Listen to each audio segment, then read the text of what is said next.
Reverse হয় কিছু হয় না, কিন্তু হ্যান্ডে যদি রিভার্স হয় আমাদের গ্রাফটা রিভার্স হয়ে যাবে। ফুট রিভার্স হলে কিছু অসুবিধা নেই।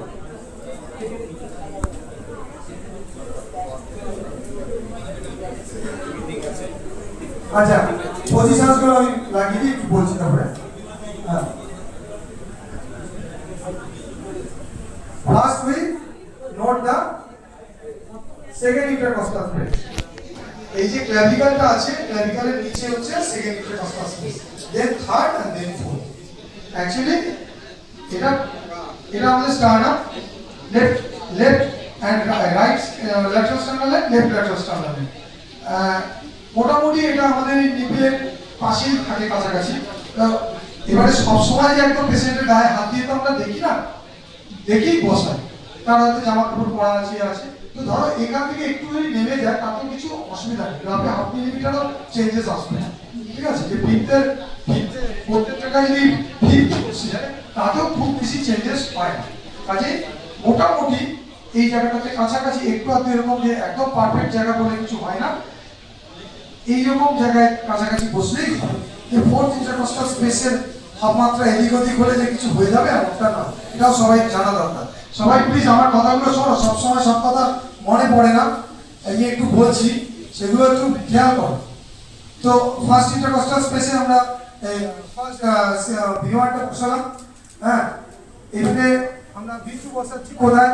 Left lateral sternal line on the fourth intercostal space, then ভি4 at the line of mid clavicular line। এটা মিড ক্লাভিকুলার লাইন, এই ক্লাভিকলকে যদি তুমি মাঝখান দিয়ে ভাঙো এটা হচ্ছে মিড ক্লাভিকুলার পজিশন। হ্যাঁ, this is apex position and the V5 and V3 is in between V2 and V4, and V5 is horizontal level of V4 on left anterior axillary line, and V6 is horizontal level of V4 on the mid axillary line. This is anterior axillary line, mid axillary line, posterior axillary line. Actually আমরা সবসময়ের জন্য 12 classical Leeds বার করি, কিন্তু এছাড়াও কিছু special Leeds কখনো কখনো বার করতে হয়।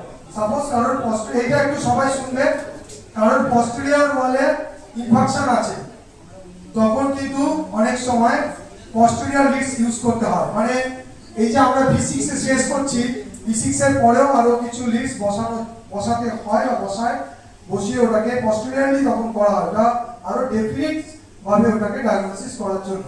তো এটা জেনারেল করা হয় না, জেনারেল এইভাবে পজিশনে 12 ক্লাসিক্যাল লিডস করা হয়। তো এইভাবে বসালাম, এবার একটা প্রিন্ট দাও, ওই যে ওটা প্রিন্ট সবুজটা, হ্যাঁ মনে হয় ওটা হয় না।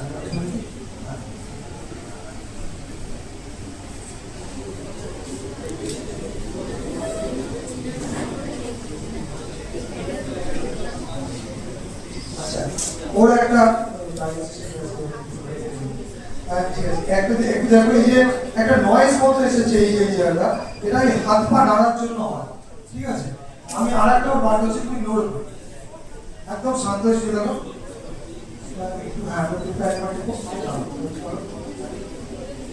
এবারে দেখো আর একটু ক্লিয়ার পিকচার পেলাম।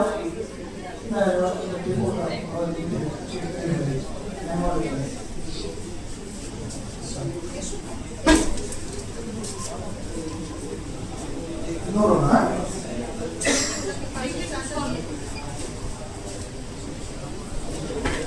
নয়েজ আসছে, তো আগে থেকে একটু কম আসলো।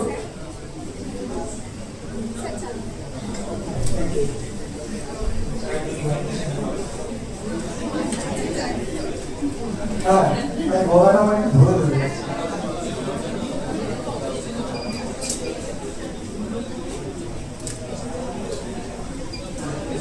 এই সাইড দিত আমরা এই গ্রাফটা একটু নয়েজ এসছে বেশি। এটা তো দেখো, এটা একটা এক্সপিরিয়েন্স। এই যে এটা কাপড় এসছে না, এটা হাত পা নাড়লে একটু আনিছিভাবে শুলে এটা হয়, অনেক সময় হয়, অনেক সময় হাত পা নাড়লে মানুষ ভিতর থেকেও অনেক সময় কাঁপে। সেক্ষেত্রে এই মাসেল টিউমারিংয়ের জন্য অনেক সময় এই নয়েজটা আসে, এইরকম একটা কাপড় ফিটিং আছে। এটা কিন্তু নর্মাল গ্রাফ, এই যে লিড ওয়ানটা আপরাইট আছে, আর এপিএসটা ডাউনওয়ার্ডস আছে, এটা নরমাল। Hello, normal. এবার আমি এইটাকে রিভার্স দিয়ে দেখাচ্ছি। এইটা অনেক সময় ভুল হয়ে যায় অনেকের ক্ষেত্রে কাজ করতে গিয়ে, রিভার্স এসে যায়, তখন ওটা খেয়াল করে আবার ঠিক করে করতে হয়।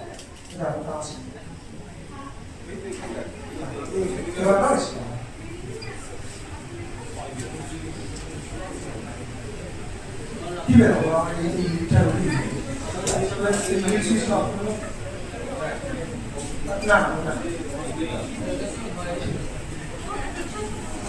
এবারে এইটা একটু খেয়াল করো। ফার্স্টে এইটা লিড ওয়ান দেখো উপর দিকে আছে, ওকে খুলে দাও।